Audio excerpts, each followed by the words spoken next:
Bonjour à tous. Ce matin, la version 1.1.0 de Pokémon Go est sortie sur l'Apple Store et le Google Play. Donc on va voir dans cette vidéo qu'est-ce qui a changé et les améliorations qu'ont apporté les développeurs avec cette mise à jour.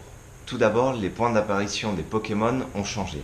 Donc si autour de chez vous, vous aviez 2 Evoli et plusieurs Nosferapti, il se peut qu'il n'y ait plus aucun de ces Pokémon et qu'à la place, il y en ait de nouveaux.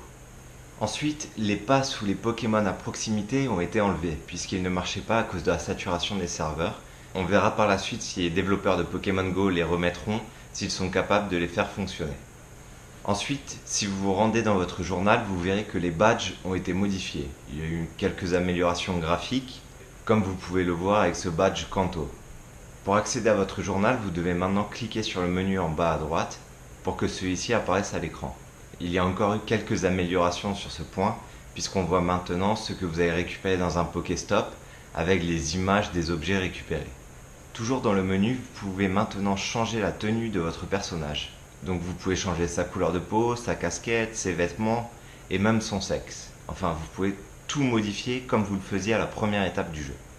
On constate également quelques améliorations graphiques lorsque vous rentrez dans les Pokémon que vous avez capturés et même sur leur profil. Les informations paraissent maintenant un peu plus lisibles grâce à une police un peu plus grasse. Vous verrez que le bouton transférer n'est plus en bas de l'écran comme avant, mais qu'il faut cliquer sur le menu avec les 3 lignes pour ensuite pouvoir le transférer directement au professeur. Ce qui peut faire gagner du temps lorsque vous avez beaucoup de Pokémon à échanger. Sur les œufs, on voit une légère modification aussi au niveau graphique, où maintenant vous voyez la distance parcourue sur tous les œufs, même ceux que vous n'avez pas encore incubés. Donc ça sert pas à grand chose, mais c'est plus esthétique.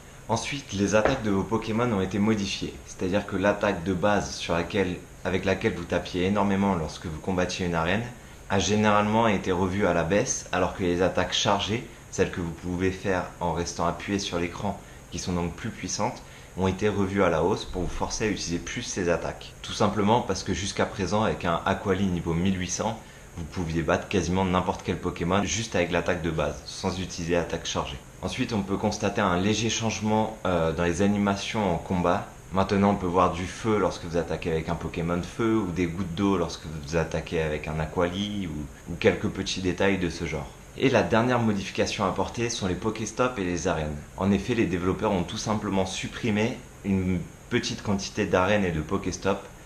Donc, quand vous sortirez pour jouer, il est possible que l'arène en bas de chez vous n'y soit plus, mais qu'une nouvelle ait fait son apparition quelques mètres plus loin. J'espère que ces informations vous ont plu et on se voit très bientôt pour une prochaine vidéo. N'oublie pas de liker notre page Facebook Astuces Pokémon Go et de t'abonner à notre chaîne YouTube. Tu peux aussi cliquer sur la vidéo sous le lien s'abonner pour découvrir comment faire gagner des mètres à tes œufs sans bouger de chez toi. A bientôt!